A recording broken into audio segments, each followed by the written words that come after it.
শুনুন, বিশ্বনবী আপনাদের উদ্দেশ্য করে বলেন, আল মারআতু ইযা সাল্লাত খামসাহা ওয়া সামাত শাহরাহা হাফিজাত ফুরুজাহা আতাআত বা'লাহা ফালতাদখুল মিন আইয়ি আবওয়াবিল জান্নাতি শাআত।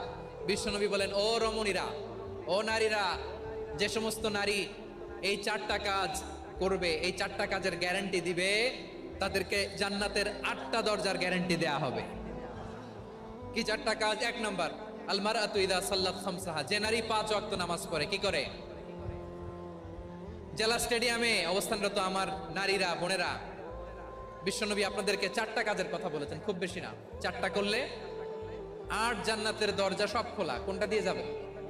যেটা দিয়ে মনে চায়। এক নাম্বার, 5 ওয়াক্ত নামাজ। আমার বোনেরা জোহরের নামাজ পড়তে পড়তে এটা আসরে নিয়ে যায়, আসর পড়তে পড়তে এটা মাগরিবে নিয়ে যায়। এরকম আসরা নাই? লালমনিরহাটে হয়তো নাই। আমার বোনেরা এটা করবেন না। ইন্নাস সালাতা কানাত আলাল